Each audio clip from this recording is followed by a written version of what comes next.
Hello and welcome guys.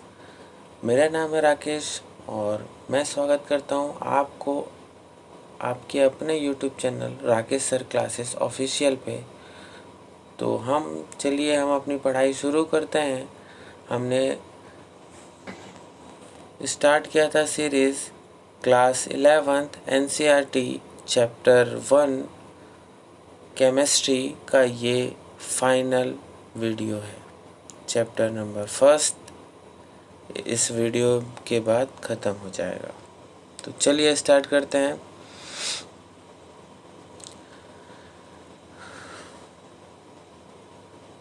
हमने last कहाँ तक पढ़ा था? तो हमने लास्ट पढ़ा था डाल्टन एटॉमिक थ्योरी, यहीं पे हमने एंड किया था। तो डाल्टन एटॉमिक थ्योरी के बारे में एक बार देख लेते हैं।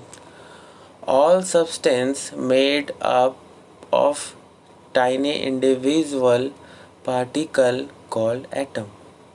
मतलब क्या कह रहा है?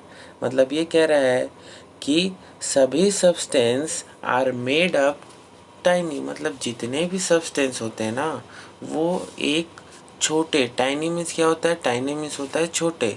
सभी सब्सटेंस एक छोटे छोटे पार्टिकल से मिलकर बना होता है जो कि इंडिविजुअल होता है। क्या?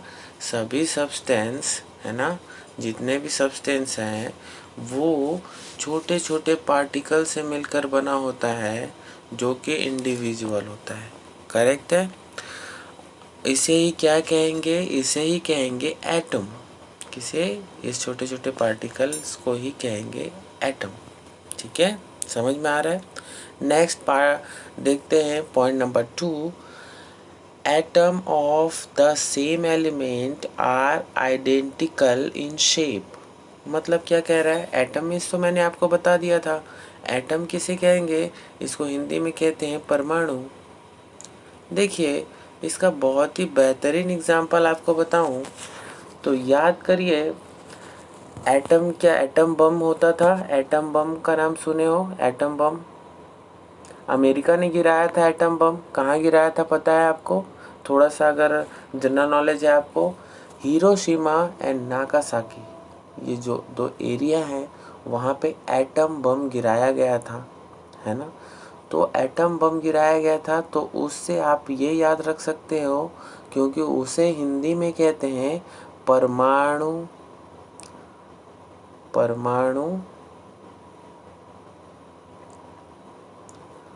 परमाणु अटैक या परमाणु बम ऐसा बोल सकते हैं। तो एटम मीन्स क्या होता है? परमाणु। ठीक है, एटम मीन्स होता है परमाणु। अभी देखेंगे, एटम की बात कर रहे हैं तो एटम क्या है? सबसे छोटा पार्टिकल है। एटम क्या है? सबसे छोटा पार्टिकल है। मैंने पिछले ही क्लास में आपको बताया है, सबसे छोटा पार्टिकल एटम है। इसको और छोटे पार्ट में नहीं डिवाइड कर सकते हैं, याद रखना आप। इसे और छोटे पार्ट में नहीं डिवाइड कर सकते हैं। हालांकि इसके अंदर देख तो जरूर सकते हैं। साइंटिस्ट लोग ने देखा है कि इसके अंदर क्या क्या पाया जाता है? Electron, proton and neutron. ठीक है, करेक्ट है। अब करते हैं पार्ट नंबर मतलब सेकेंड नंबर पॉइंट की बात। Atom of the same element are identical in shape. देखो क्या बोल रहा है।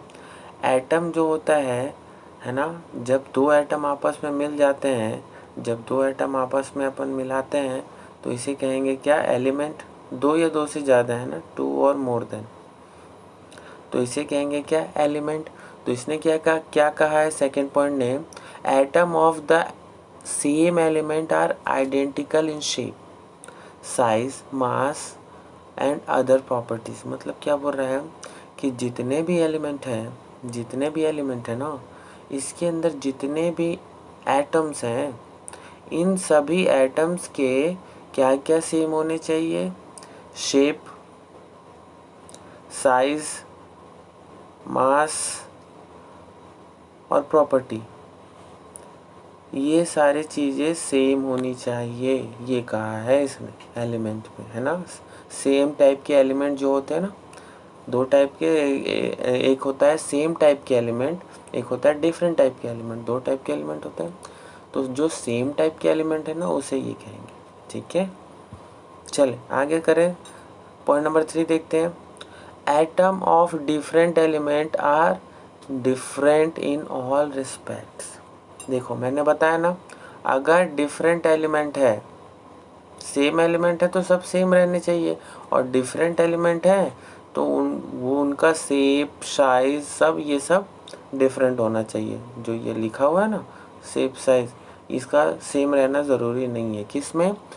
डिफरेंट एलिमेंट में, ठीक है, करेक्ट है। आगे चले तो ये आता है point number 4। Atom is smallest unit that take part in chemical combination. Atom जो होता है वो स्मॉलेस्ट यूनिट होता है।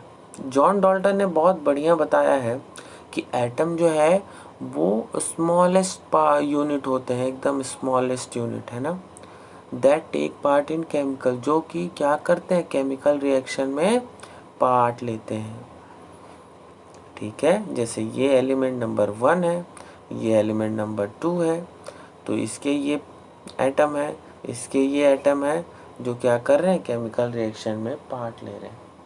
करेक्ट है, बिल्कुल सही कहा है इन्होंने। आगे देखेंगे, आगे है point number 5। Atom combine with each other in same simple whole number ratio to form compound atom called molecule। अभी देखो मॉलिक्यूल के बारे में तो मैंने पहले ही बता दिया है ना। जब एटम कंबाइन होते हैं आपस में, है ना, एक सिंपल होल नंबर रेशियो में, देखो जब एटम, छोटे छोटे एटम आपस में कंबाइन होते हैं, एक रेशियो तो रहेगा ना इनका, कॉम्बिनेशन का। रेशियो मीन्स क्या होता है, क्वांटिटी, क्वांटिटी ही होती है रेशियो का मतलब कौन सी क्वांटिटी में, सॉल्वेंट, सॉल्यूट, है ना, उसकी क्या क्वांटिटी है, या फिर दो एलिमेंट है उनको आपस में कंबाइन कर रहे हैं तो दोनों एलिमेंट की क्या क्वांटिटी है। तो क्वांटिटी को ही क्या कहेंगे यहाँ पे, क्वांटिटी को ही यहाँ पे कहेंगे रेशियो। जैसे कि ये एक एलिमेंट है ना, वैसे ही एक और एलिमेंट है मान लो, है ना, एक और एलिमेंट है। तो मान लेते हैं कि इसको हमने 2 मोल मिलाया, है ना, इसको हमने 4 मोल मिलाया, तो इसका रेशियो क्या हो गया, 2:4। करेक्ट, एकदम ही सिंपल है। कैसे रेशियो निकालते समझ में आया, क्वांटिटी से ही रेशियो निकलता है, तो बिल्कुल कंफ्यूज मत होना। तो यहाँ पे आपको क्या बोला है इसने बोला है डाल्टन ने कि atom combine with each other simple whole number ratio to a form compound. देखो जब मैंने बताया कि जब एटम जब आपस में मिलते हैं, दो एटम जब आपस में मिलते हैं, मान लो, है ना, ये एक एटम है, ये दूसरा एलिमेंट है, ये एलिमेंट है, ये भी एलिमेंट है ना, ये जो ये राउंड दिख रहा है ये एक एटम है। तो इसने बताया कि इस दो जब एटम आपस में कंबाइन हो रहे हैं, 2 एटम के बारे में बात कर रहे हैं, तो ये एक एटम मान लेते हैं और ये एक एटम मान लेते हैं। जब ये दोनों आपस में कंबाइन हो रहे हैं तो क्या होगा, तो ये केमिकल रिएक्शंस होंगे कुछ, है ना, और इन दोनों एटम के कंबाइन होने का कुछ तो रेशियो होगा, 2:1 या 3:2, कुछ तो रेशियो होगा, है ना। 2 एटम आपस में अगर कंबाइन हो रहे हैं तो इसका कुछ तो रेशियो होना चाहिए, है ना। तो यही कहा है कि इन्होंने, डाल्टन ने। लास्ट एक बचा हुआ है, लास्ट, उसे हम कंप्लीट कर लेते हैं।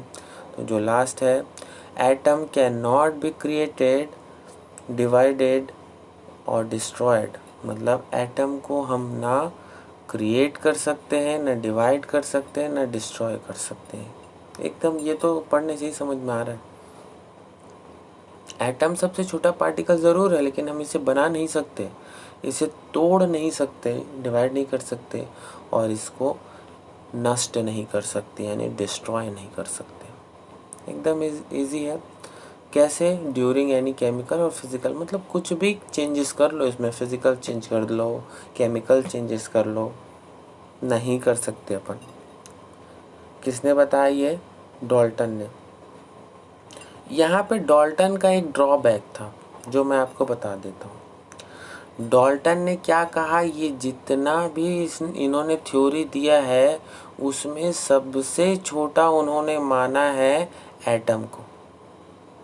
सबसे छोटा उन्होंने माना है एटम को, जो कि बिल्कुल सही है, गलत नहीं है, बिल्कुल सही है। लेकिन आगे चल के इस एटम को भी डिवाइड कर लिया गया है, और एटम को डिवाइड कर लिया गया है इन द सेंस इसके अंदर क्या क्या चीज़ें हैं ये पता चल गई, मतलब डिवाइड हो गया। मैं ये नहीं कह रहा हूँ कि उसको डिवाइड किया गया है, उसके अंदर की क्या क्या चीज़ें हैं ये मालूम चल गई है, तो समझ लो कि उसके पार्टिकल्स पता चल रहे हैं, तो डिवाइड तो हो ही गया, है ना। तो देखें वो साइंटिस्ट ने किया आगे, तो उन्होंने जो डिवाइड किया है तो उन्होंने क्या क्या निकाला था, तो उन्होंने निकाला है प्रोटॉन, इलेक्ट्रॉन और न्यूट्रॉन। ये चीज़ जो है ये हमारे डाल्टन सर ये नहीं बताए, उन्होंने सबसे छोटा एटम को ही बता दिया, और यही इनका ड्रॉबैक था, यानी यही इनकी कमियां थी, है ना। इन्होंने प्रोटॉन, इलेक्ट्रॉन, न्यूट्रॉन के बारे में कुछ भी एक्सप्लेनेशन नहीं दिया था, ठीक है, ये इनका ड्रॉबैक था। चलो आगे चलते हैं, अब बात करते हैं एटम एंड मॉलिक्यूल। तो देखें एटम एंड मॉलिक्यूल दो मैंने पहले ही समझा दिया है कि एटम किसे कहते हैं, मॉलिक्यूल किसे कहते हैं, सारा कुछ मैंने बता दिया है। तो एक बार इसको आप रीड कर लेना, बहुत ज़्यादा टफ तो लगेगा नहीं, क्योंकि एटम से ही क्या बना है, एटम से ही मॉलिक्यूल बनता है ना। दो या दो से ज़्यादा एटम आपस में कंबाइन होते हैं तो मॉलिक्यूल बनता है, और एटम जो है सबसे स्मॉलेस्ट है ना। और क्या ही एक्सप्लेनेशन चाहोगे इसका, इतना ही एक्सप्लेनेशन काफ़ी है। और जो एक्सप्लेनेशन है वो आप ये अगर पढ़ोगे तो आपको एक बुक का लैंग्वेज समझ में आएगा। तो बुक का लैंग्वेज बिल्कुल सही है, क्योंकि एग्ज़ाम में तो आपको बुक का लैंग्वेज ही लिखना है, लेकिन समझ में आना चाहिए हमारे ओन लैंग्वेज में, यानी कि जिससे हम समझ सकते हैं उस लैंग्वेज में समझ में आनी चाहिए। तभी तो आपको बुक का फॉर्मेट के हिसाब से आप क्या लिख पाओगे, जब याद नहीं रहा एग्ज़ाम में तब भी लिख पाओगे आप, क्योंकि आपने उसको समझ रखा है। जब आप अगर किसी टॉपिक को समझ लिए हो ना तो आप एग्ज़ाम में ज़रूर लिख के आओगे। बस शर्त यही है कि आपके दिमाग में वो जो क्वेश्चंस है उसका एक प्रॉपर आंसर होना चाहिए, लैंग्वेज कोई भी हो जिसमें आपको समझ में आए। आप उसको बुक के लैंग्वेज में आराम से कन्वर्ट कर सकते हो, है ना, बहुत इजी होता है, समझ में आनी चाहिए, ये मेरा पहला उद्देश्य रहता है सभी के लिए, ठीक है। चलो आगे देखेंगे एटॉमिक मास यूनिट, इसके बारे में बात करते हैं। तो ये क्या है, जैसे नाम से स्पष्ट हो रहा है ना, क्लियर हो रहा है, एटॉमिक मास यूनिट मतलब एटम का मास यूनिट, ठीक है। देखो पढ़ेंगे, एक एक बार पढ़ेंगे और सारा ख़त्म, बहुत ज़्यादा मेहनत करने की ज़रूरत ही नहीं है, जहाँ ज़रूरत ही नहीं है वहाँ मेहनत क्यों करें, है ना। तो ये चीज़ें हैं, देखिए एकदम इजी सा है, ये क्या न्यूमेरिकल सारा है, तो कुछ कुछ चीज़ें आपको याद रखनी होगी, है ना। बाकी ये बहुत ज़्यादा वो नहीं है, न्यूमेरिकल में इसका यूजेस होता है तो इसके फार्मूलेज वगैरह याद होने चाहिए, है ना। तो चलो देखेंगे, एक एक बार पढ़ लेते हैं। One atomic mass unit is defined as a mass exactly equal to 1/12 of mass of one carbon 12 atoms. क्या कह रहा है ये कह रहा है कि वन एटॉमिक मास जो यूनिट है ना, उसको डिफाइन करते हैं किसके equal, exactly equal to 1/12 of mass of carbon मतलब कार्बन का 1/12, मतलब आपको बताऊं तो 1/12 masses of carbon, mass of carbon इसके इक्वल होता है, बोल रहे हैं किसके इक्वल होता है, 1/12 मास ऑफ कार्बन के इक्वल होता है। क्या इक्वल होता है, मास यूनिट, किसका मास यूनिट? मास यूनिट किसका? तो atomic mass unit, atomic mass unit है ना। एटॉमिक मास यूनिट इक्वल होता है 1/12 मास ऑफ कार्बन। ये जो नंबर है ना, ये थोड़ा सा याद रखना है आपको कि कार्बन का कितना, तो 1/12 है ना, 1/12। चलो ये आपको समझ में आया। आगे देखेंगे, देखो यहाँ पे कुछ लिखा हुआ है कि 1 कार्बन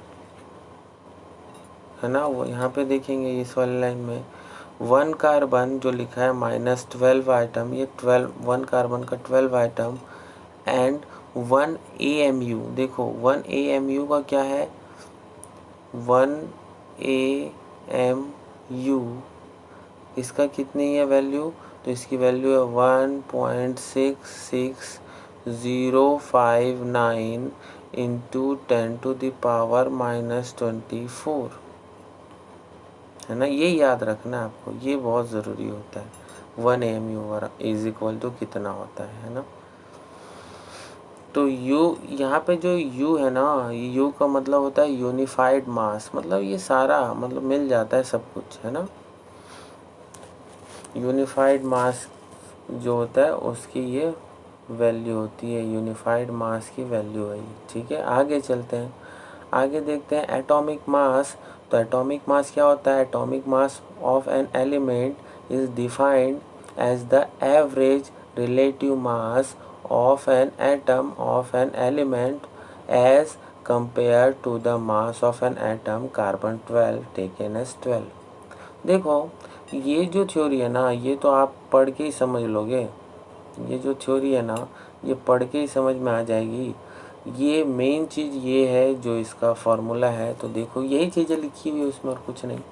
एटॉमिक मास जो होता है ना वो इक्वल टू होता है किसके, उस एलिमेंट के एटम, जो एटम है ना उसका मास, क्योंकि हमको एटम से मतलब है, एलिमेंट से मतलब नहीं है, तो उस एटम का मास और अपॉन में करना है क्या, कार्बन का 12, यानी 1/12 मास ऑफ कार्बन एटम। ये रखना ज़रूरी है। जैसे कि हमने परसेंटेज निकालते हैं, याद करो जब आप परसेंटेज निकालते हो, जैसे 5 का अगर 5 का अगर परसेंटेज निकालते हो तो 5/100 करते हो, तो ये जो 100 है वो आपका क्या है, ये डिनोमिनेटर में हमेशा रहता है।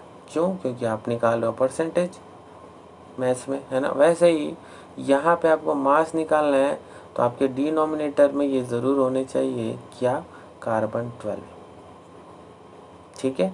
इजी सा है, कर सकते हैं। आगे देखेंगे ग्राम एटॉमिक मास। तो the quantity of an element was mass in gram. देखो अब जो भी एटॉमिक मास है ना, आप उसको ग्राम में कैसे निकालेंगे, ये उसके बारे में बात कर रहा है। Equal to its atomic mass in simple terms, atomic mass of an element expressed in gram in the gram atomic mass. इसे ही क्या कहेंगे, ग्राम एटॉमिक मास। मतलब जितना एटॉमिक एटम का मास है उसको अगर ग्राम में अपन निकालते हैं तो इसको एटॉमिक ग्राम एटॉमिक मास कहेंगे, ठीक है। इसका एग्जांपल देखो बहुत ही ईजी है। The atomic mass of oxygen क्या है, इज इक्वल टू 16 AMU है ना। देयरफॉर ग्राम एटॉमिक मास कितना होगा ऑक्सीजन का, 16 ग्राम। एकदम ईजी है ना। AMU ग्राम में चेंज हो गया है, ठीक है। नेक्स्ट देखेंगे मॉलिक्यूलर मास। अब देखो मॉलिक्यूलर मास है, इसको थोड़ा सा देखना पड़ेगा कि ये आखिर है क्या, देखते हैं। Molecular mass of a substance is defined as the average relative mass of its molecule as compare to the mass of an atom C12 taken in 12. It express as to how many times the molecule of substance is heavier than 1/12 of mass of an atom of carbon। मतलब ये जो carbon का जो 1/12 part है ना उससे compare करते हैं इसमें है ना, उसके बिहाफ में हम कंपेयर करते हैं किसका, मॉलिक्यूलर मास का। है ना। तो ये चीज़ें हैं, इसमें रिलेट करते हैं किससे, कार्बन 12 से। आप इसको पढ़ोगे तो बहुत इजी है, समझ में आ जाएगा। कार्बन 12 से रिलेट करते हैं, है ना, और इसी के बिहाफ में कंपैरिजन होता है जितने भी एटम्स हैं, जितने भी मॉलिक्यूल हैं। मॉलिक्यूल है तो एटम, एक से ज़्यादा एटम होंगे ना। जब एटम का हमने अभी मास निकाला तो अभी क्या होगा, एटम एक से ज़्यादा होंगे। तो एक से ज़्यादा एटम जब आपस में कंबाइन होते हैं तो उसी को तो कहते हैं मॉलिक्यूल। तो इसी का मास निकालना है। तो जब इसका मास निकालेंगे तो यहाँ C12 जो होगा ना, कार्बन 12, ये आपका कंपैरिजन का काम आएगा। क्यों आ रहा है कंपैरिजन का काम, इसके पीछे भी एक लॉजिक है। क्योंकि जब एटम खुद है, वो खुद ही कार्बन का 1/12 जो है ये रेशियो यूज़ करता है डिनोमिनेटर में, तो जो एटम से जो मॉलिक्यूल बन रहा है, जो मॉलिक्यूल बनेगा तो उसमें भी तो सेम होगा प्रॉपर्टी, है ना। ये भी उसी से ही रिलेट करेगा, किससे, कार्बन के 1/12 पार्ट से। ठीक है, इसका एग्जाम्पल भी दिया हुआ है, देख लेंगे। A molecular of carbon dioxide, carbon dioxide का मॉलिक्यूल जो है 44 टाइम्स है हैवियर देन। देखो मैंने कहा ना कंपैरिजन होगा इसमें, तो देखो कंपैरिजन हो रहा है कि नहीं। देखो जब कार्बन डाइऑक्साइड है वो 44 times heavier than 1/12 of carbon. देखो तो कार्बन डाइऑक्साइड को भी ये क्या कह रहा है कि ये कार्बन से हैवियर है, कितना, 1/12 पार्ट। मतलब कार्बन का 1/12 पार्ट जो है उससे हैवियर है। तो आखिर रिलेट कर रहा है, कंपेयर कर रहा है। यही चीज़ें मैंने बताई है, बहुत इजी है। मेन की पॉइंट समझ लो बस, बाकी आप खुद ही लिख सकते हो, इसमें कोई बहुत बड़ा लॉजिक तो है नहीं। आगे देखते हैं, ग्राम मॉलिक्यूलर मास। अब देखो ग्राम मॉलिक्यूलर मास क्या होता है, a quantity of substance hose mass in ग्राम। अभी देखो जैसे वो मॉलिक्यूलर मास था तो ये ग्राम में निकालना है, इजी है। सी मैं पता है ये बस लिखा हुआ है, थोड़ा तो थ्योरी अलग अलग लिखा हुआ है। आप सिर्फ ये टॉपिक जो पढ़ोगे ना, ये जो टॉपिक सिर्फ ये देखोगे तो उसके हिसाब से आप लिख लोगे, है ना। टॉपिक के हिसाब से लिख लोगे, बहुत ही ज़्यादा टफ तो है ही नहीं, टफ तो बोला ही नहीं जाएगा इसे। ये तो सिर्फ ये है कि आपको ये चीज़ें समझ लेनी है। ग्राम बोल रहा है तो जो मॉलिक्यूलर मास जो हमने अभी लास्ट टाइम पढ़ा, जो कार्बन 12 से रिलेट कर रहा था, है ना, तो उसी को ये ग्राम फॉर्म में लिखेगा। AMU हटा के ग्राम लगाना है, सिंपल, है ना। चलो आगे देखेंगे। कुछ डाउट होगा कमेंट सेक्शन में ज़रूर लिखना, मैं क्लियर कर दूंगा। अभी देखेंगे फार्मूला ऑफ मास। अभी देखो मास का जो फार्मूला है ये थोड़ा सा देख लेंगे, ये थोड़ा सही है। Sum of atomic mass of the element present in one formula unit of compound. क्या बोला, सम ऑफ एटॉमिक मास, जितना एटॉमिक मास है ऑफ एन एलिमेंट, किसी एलिमेंट में प्रेजेंट है, एक फार्मूला यूनिट होगा, है ना, जो कंपाउंड बनता है। अब एलिमेंट से मिलके तो कंपाउंड बनेगा ही। It is used for the ionic compound. इसे क्या कहेंगे, आयोनिक कंपाउंड कहेंगे। समझ में आ रहा है, समझ में आ रहा है कि नहीं। आपको सिर्फ यही बताया है कि जैसे एक कंपाउंड है, देखो अगर सिंपल वे में बताऊँ, एक कंपाउंड है तो आपको मालूम है ये एलिमेंट से मिलकर बना है ना। एक दो या दो से ज़्यादा, 2 और मोर देन, है ना। और ये एलिमेंट है वो किससे बना है, तो वो बना है एटम से मिलकर। सेम टाइप के एटम या डिफरेंट टाइप के एटम, कितने, 2 और मोर देन, है ना। तो हमको क्या है कि कंपाउंड के बारे में बताना है ना, कंपाउंड के बारे में जानना है। फार्मूला ऑफ मास कंपाउंड का क्या होता है, तो इसका आयोनिक मास होता है। कब देखेंगे, एटम रिलेट करेगा एलिमेंट से और एलिमेंट रिलेट करेगा कंपाउंड से। देखो कैसे हो रहा है, इनके मास एक दूसरे से रिलेट करेंगे। तो आप पढ़ रहे हो, आपको पता चल रहा है सम ऑफ एटॉमिक मास, देखो एटम के मास के बारे में बात कर रहा है, किसके एटम के मास, तो ऑफ एन एलिमेंट, मतलब एलिमेंट के। Present in the one formula of, जो कि किस में प्रेजेंट होता है, कंपाउंड के एक फार्मूले में। क्लियर है? रिलेट कैसे कर रहा है एक दूसरे को, देखो जाना उसको कंपाउंड तक ही है, लेकिन स्टार्ट कहाँ से कर रहा है, एटम से। ठीक है, क्लियर होनी चाहिए, बातें क्लियर होनी चाहिए और कुछ नहीं। देखें आगे, it is used for the ionic compound. अभी देखो केमिकल चेंजेस होगा इसमें, है ना, तो ये आयोनिक कंपाउंड मतलब क्या होता है, ionic means plus and minus, दो आयन होते हैं, प्लस एंड माइनस, है ना।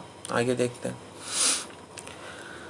मोल कॉन्सेप्ट, आगे है मोल कॉन्सेप्ट। तो मोल कॉन्सेप्ट किसे कहते हैं, mole is defined as the amount of a substance which contain the same number of chemical units.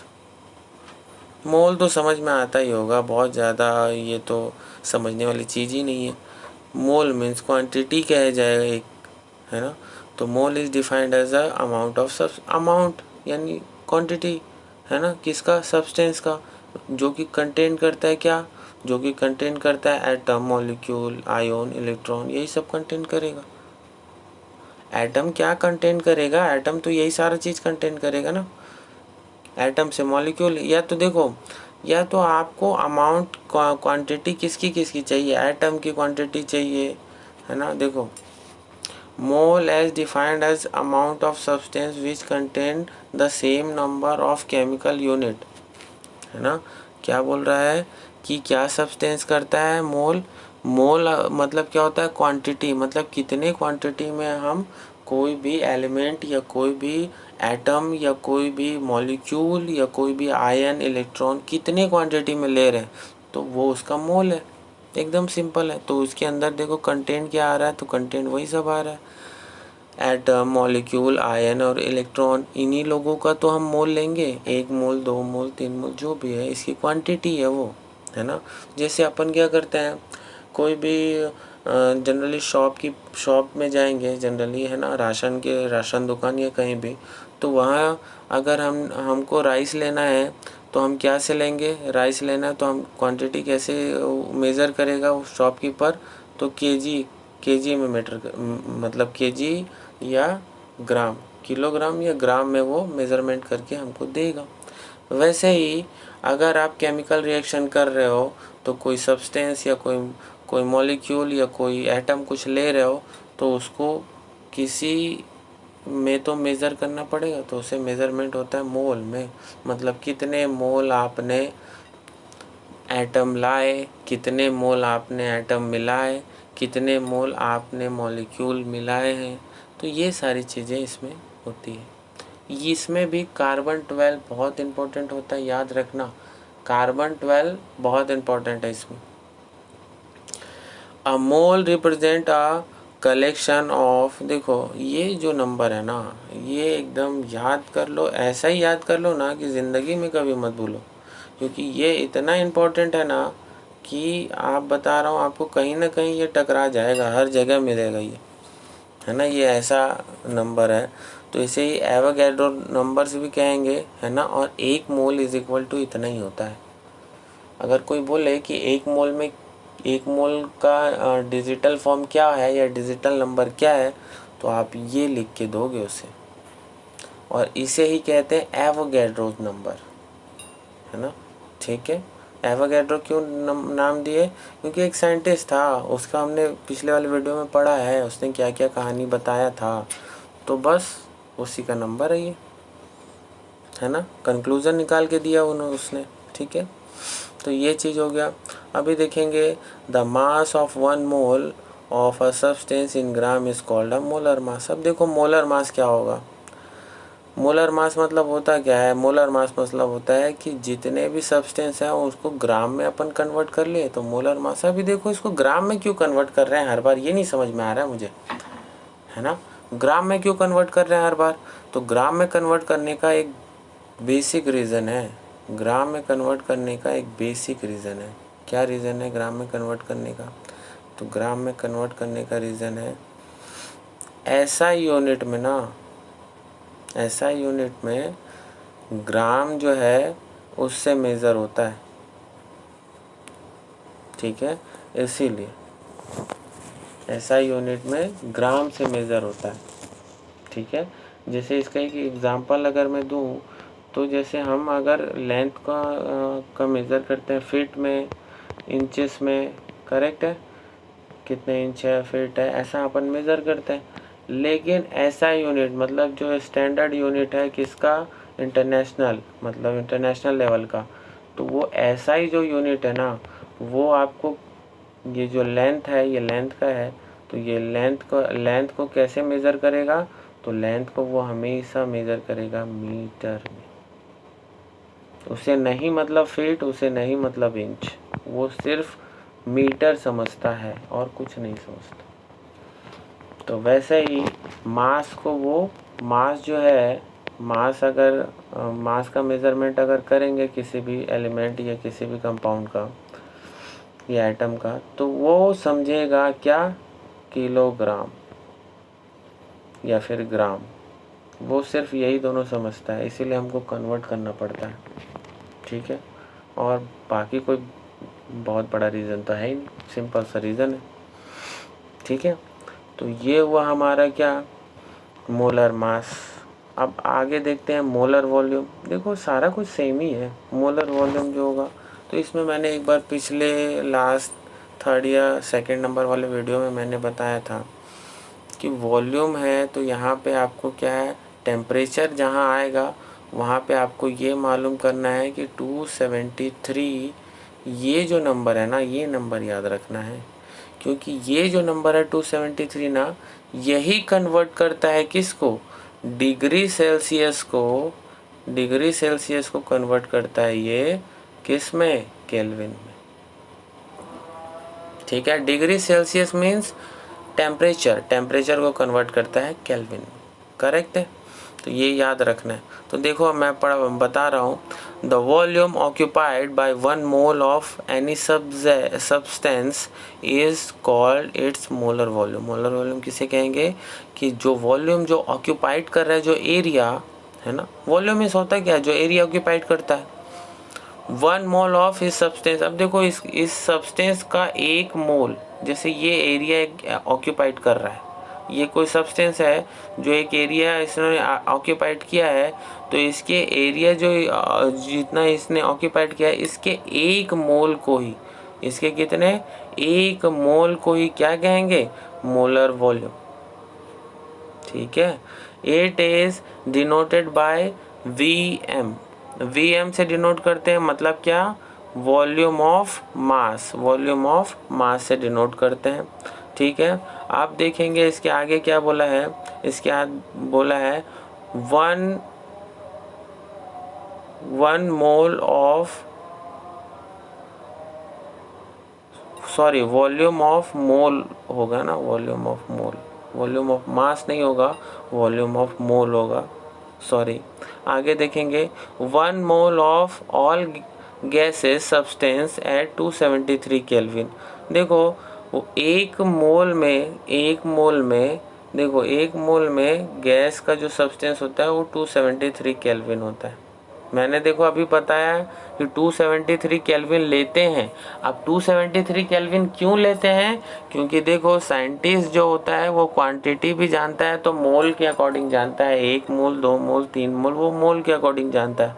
तो मोल सबसे, 1 मोल जो है वो सबसे छोटा डिजिट है, तो 1 मोल इज इक्वल टू कितना होता है टेम्परेचर में, 273 केल्विन। इसीलिए 273 क्या है, बेस है, मतलब इसी से ही मेज़रमेंट होता है रिलेट करके, चेंजेस इसी में होगा। मतलब कि अगर मान के चलो मैंने किया कि 30 डिग्री सेल्सियस को आपको क्या केल्विन में चेंज करना है, तो आप क्या करोगे, तो आप कुछ नहीं करोगे, 273 प्लस 30 बस ऐड करोगे, जो आएगा कितना आएगा, 303 केल्विन। ये होगा आपका आंसर, एकदम इजी सा है ना। तो ऐसा ही कुछ होता है मोलर वॉल्यूम। आगे देखेंगे परसेंटेज, ये आप पढ़ लेना, बाकी कुछ बहुत ज़्यादा चीज़ नहीं है। ATM मीन्स होता है एटमॉस्फेयर प्रेशर जो लिखा है, ठीक है। आगे देखेंगे परसेंटेज कंपोजिशन। तो परसेंटेज कंपोजिशन क्या है? The mass percentage of each constituent element present in any compound is called its percentage composition. देखो परसेंटेज कंपोजिशन क्या होता है कि मास का ऐसा परसेंटेज है ना जो कि एलिमेंट में प्रेजेंट होता है। किसके एलिमेंट में? तो कंपाउंड के एलिमेंट में, है ना। तो कंपाउंड के एलिमेंट में, है ना, जो मास प्रेजेंट होता है ना, कंपाउंड के एलिमेंट में जो मास प्रेजेंट होता है हर एक एलिमेंट में। देखो जैसे ये कंपाउंड है तो कंपाउंड में बहुत सारे एलिमेंट होंगे, तो इस हर एक एलिमेंट का कोई ना कोई मास होगा, तो यही कहलाएगा क्या? परसेंटेज कंपोजिशन, इसी को कहेंगे, है ना, परसेंटेज कंपोजिशन। इसका जो फॉर्मूला है ना, ये बेस्ट तरीका है आपको समझने के लिए। तो मास परसेंटेज ऑफ एलिमेंट, देखो क्या क्या लिखा है, mass of element in one molecular of the compound, मतलब एक मॉलिक्यूल एलिमेंट के एक मॉलिक्यूल किसका? कंपाउंड का। मतलब ये कंपाउंड है, इसका एक एलिमेंट है, उस एक एलिमेंट का एक मॉलिक्यूल है, upon molecular mass of the compound. बस कंपाउंड का मतलब ये टोटल कंपाउंड का मास की नीचे रखना है आपको, है ना, डिनोमिनेटर में, और उस मॉलिक्यूल का जो मास है वो ऊपर रखना है ना, इनटू 100 करना है और आपको परसेंटेज निकल जाएगा। करेक्ट है, इजी है। आगे देखेंगे empirical formula of molecular mass. तो मॉलिक्यूलर मास का एम्पिरिकल फार्मूला है वो आप देख लेंगे। Represent the simplest whole number ratio of various atom present in compound. मैंने सारा कुछ बता चुका हूँ। कंपाउंड में वेरियस एटम होते हैं, इसकी कुछ फार्मूलाज होते हैं, तो मैं सीधा इस फार्मूले में आता हूँ। ये फार्मूला आपको बता देता हूँ कि ये फार्मूला आखिर है क्या। तो ये फार्मूला आप देखो तो n जो है वहाँ पे नंबर है ना, n जो है आपका, देखो लिखा है the two formula are related as molecular formula n into empirical formula. तो n यानी कि नंबर, तो नंबर इज इक्वल टू क्या होगा? नंबर इज इक्वल टू होगा molecular mass upon empirical formula of mass. ये आप, है ना, ये आपको याद रखना है, ठीक है। तो ये आपका केमिस्ट्री चैप्टर 1 जो है वो लगभग ख़त्म हो गया है ना। इसके बाद अब कुछ है नहीं, ये थोड़ी चीज़ें हैं। तो आप जो है इसके बाद केमिकल इक्वेशन किसे कहते हैं इसके बारे में थोड़ा सा बात कर लेते हैं। तो short hand represent of a chemical change in term of symbol and formula of the substance involve in the reaction is called chemical equation. Chemical equation मतलब समझ में आता है, बहुत ही ईजी है। देखो हमने तो बहुत बार किया है, जैसे CaO प्लस CO2 ये कंबाइन होके बनता है CaCO3, है ना। केमिकल इक्वेशन है ये क्या है? ये केमिकल इक्वेशन है ना। रिएक्ट हो रहा है, ये रिएक्टेंट है, ये दोनों रिएक्टेंट है, और ये प्रोडक्ट है, ये जो बन रहा है वो प्रोडक्ट है ना। बहुत इजी सा है। तो इसमें देखेंगे क्या शॉर्ट हैंड में लिखा है, representation of a chemical change in term, मतलब ये ऐसा रिप्रेजेंटेशन है जिसमें केमिकल चेंजेस क्या क्या हो रही है ना। केमिकल चेंजेस क्या क्या हो रही है? तो केमिकल चेंजेस जैसे मैंने अभी बताया CaO CO2, है ना, ये बन रहा है CaCO3। केमिकल चेंजेस हो रहा है कि नहीं? बिल्कुल हो रहा है। ये दोनों के एटम में कुछ केमिकल चेंजेस हो रहा है, तभी तो ये प्रोडक्ट हमको दूसरा प्रोडक्ट निकाल के दे रहा है ना। कुछ चेंजेस तो हो रही है। तो क्या बोल रहा है? Change in terms of symbols and formula of the substance involve in the reaction.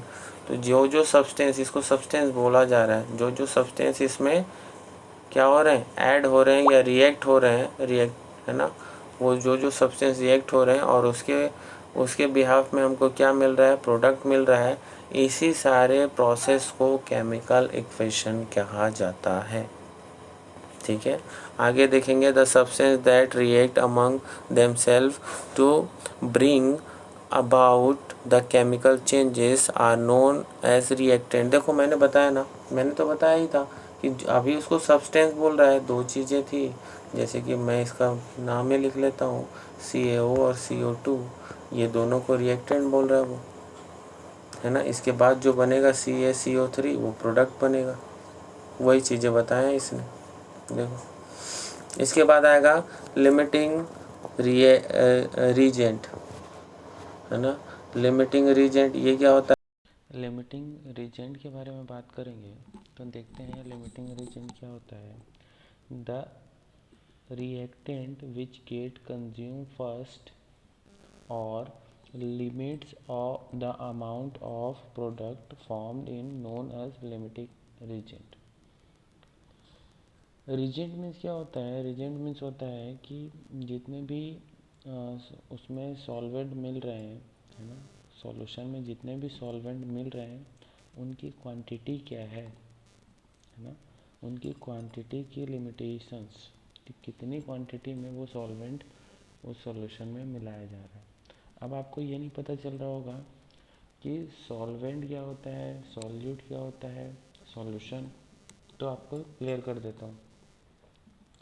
देखेंगे सॉल्यूट प्लस सॉल्वेंट, है ना, टेंड्स टू सॉल्यूशन, ठीक है।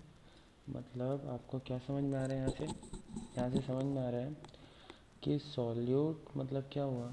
सॉल्यूट मतलब वो हुआ जिसको मिलाना है। जैसे कि एग्जाम्पल होगा सॉल्ट, एग्जाम्पल दे रहा हूँ जस्ट फॉर एग्जाम्पल। सॉल्वेंट क्या होगा? तो सॉल्वेंट होगा हमारा वाटर जिसमें मिला रहे हैं, जिसमें, है ना, ऐड कर रहे हैं सॉल्यूट को। अब ये दोनों जब आपस में मिक्स होंगे तो क्या बनेगा? बनेगा हमारा विलियन, विलियन या सॉल्यूशन। अभी क्लियर हुआ? तो लिमिटिंग रीजेंट में क्या होता है? लिमिटिंग रीजेंट में हमको क्या क्या मतलब इसमें बोलता है, इसमें जितने भी सॉल्यूट है ना, जितने भी सॉल्यूट है, सॉल्वेंट है, इनका एग्जैक्टली कितनी क्वांटिटी में इनको मिलाया गया है, सॉल्वेंट को और सॉल्यूट को। सॉल्वेंट में कितने सॉल्यूट को मिलाया गया है, ये उसकी क्वांटिटी को डिफाइन करता है। कौन? लिमिटिंग रीजेंट, ठीक है। अभी देखेंगे the reactant which get consumed first or limit the amount of product formed is known as limiting reagent, है ना। अब इसमें क्या हुआ? इसमें आगे बोला है कि रिएक्शन इन सॉल्यूशन, सॉल्यूशन में क्या क्या रिएक्शन होता है। मैंने तो बता दिया कि उसके अमाउंट को ये बोलते हैं, है ना। पहले तो मैंने बताया कि कंज्यूम फर्स्ट मतलब जो पहले कंज्यूम हो रहा है। यहाँ देखेंगे कंज्यूम फर्स्ट मीन्स जो पहले कंज्यूम हो रहा है। तो पहले कौन कंज्यूम होगा? तो पहले कंज्यूम होगा सॉल्यूट, है ना, और सॉल्वेंट, यही तो पहले कंज्यूम होगा। तो या तो इसके क्वांटिटी को हम बोल सकते हैं लिमिटिंग रीजेंट, या फिर limit the amount of product form is known as, मतलब जो प्रोडक्ट हमको एरो के बाद जो प्रोडक्ट बना, यानी जो विलियन बना, सॉल्यूशन बना, उसकी क्वांटिटी को भी हम बोल सकते हैं लिमिटिंग रीजेंट। समझ में आया? मतलब सॉल्यूट और सॉल्वेंट जो आपस में मिले इनकी क्वांटिटी को भी हम बोल सकते हैं, और जो सॉल्यूशन बन रहा है इसकी भी क्वांटिटी को हम वही बोल सकते हैं, क्या? लिमिटिंग रीजेंट, ठीक है। आगे देखेंगे, आगे है अब वो किस किस चीज़ों पे डिपेंड करता है ना, किस किस चीज़ों पे डिपेंड करता है। कौन? लिमिटिंग रीजेंट, उसके बारे में बात की गई है। तो देखें मास परसेंट, देखो सबसे पहले तो मास परसेंट, है ना। मास उसका जो है मतलब कितने कितने मोल सॉल्यूट मिलाए गए थे सॉल्वेंट में, कितना क्वांटिटी था उनका, तो इन सभी का मास तो होना ही चाहिए। तो मास का प्रेजेंट, है ना, परसेंट, मास का परसेंट, आपको परसेंट का फार्मूला दिया है यहाँ पे, इस फार्मूले के थ्रू हम कर सकते हैं। ठीक है। ऊपर में सॉल्यूट का लिखना है मास और नीचे में सॉल्यूशन का मास और इंटू में 100। ठीक है। वैसे ही आगे देखेंगे, आगे है वॉल्यूम परसेंट। दूसरा वॉल्यूम परसेंट कैसे निकालेंगे, तो ऊपर में सॉल्यूट का वॉल्यूम और नीचे में सॉल्यूशन का वॉल्यूम इंटू 100। ईजी है, कुछ भी नहीं है ना। इसके बाद आगे देखेंगे मोलैरिटी। अब मोलैरिटी मीन्स क्या हुआ कि 1 मोल सॉल्यूट को, है ना, 1 लीटर वाले सॉल्वेंट में मिलाने पे, 1 लीटर वाले सॉल्वेंट में, मतलब 1 मोल के बारे में जब भी बात होगी ना तो समझ लेना कि मोलैरिटी के बारे में बात हो रही है। मोलैरिटी के बारे में बात होगी तो 1 मोल सॉल्वेंट के बारे में या एक मोल सॉल्यूट के बारे में ही बात होगी, जिसको कौन से 1 लीटर सॉल्वेंट में मिलाया जा रहा है। 1 मोल सॉल्यूट को 1 लीटर सॉल्वेंट में मिलाया जा रहा है ना, तो उसका जो मेज़रमेंट होगा वो मोलैरिटी में आएगा। ठीक है। इसके बाद आगे देखेंगे, इसके बाद इसका कुछ फार्मूला है, तो फार्मूला देखो क्या है। मोलैरिटी ऑफ सॉल्यूशन का क्या है, ऊपर में सॉल्यूट का और नीचे में सॉल्यूशन का। ठीक है। सॉल्यूट का और सॉल्यूशन का क्या, मोल। ऊपर में मोल है सॉल्यूट का और नीचे में वॉल्यूम है सॉल्यूशन का। ये दोनों को कैसे लिखते हैं, तो ये दोनों को लिखते हैं N/V, है ना। N जो है वो क्या रिप्रेजेंट कर रहा है, तो N जो है वो रिप्रेजेंट कर रहा है नंबर ऑफ मोल, और V क्या रिप्रेजेंट कर रहा है, तो V तो रिप्रेजेंट करता है किसको, वॉल्यूम को। किसका वॉल्यूम, तो अभी बात करेंगे तो ये सॉल्यूशन का वॉल्यूम, सॉल्यूशन का वॉल्यूम, है ना। तो ये चीज़ें हैं, यहाँ तक हो गया। बाकी कुछ भी नहीं है, सारा एज इट इज़ ही है। उसके बाद मोलैरिटी इक्वेशन, इसका इक्वेशन कुछ बनता है मोलैरिटी का इक्वेशन, इसका फार्मूला है, ये फार्मूला आप याद कर लेंगे। मोलैरिटी इज इक्वल टू क्या है, मोल ऑफ द सॉल्यूट, मतलब जो सॉल्यूट जो मिलाया गया है ना, अपॉन वेट ऑफ सॉल्यूट। देखो वेट लिखा हुआ है यहाँ पे, वेट ऑफ सॉल्यूट, है ना, sorry solvent, weight of solvent.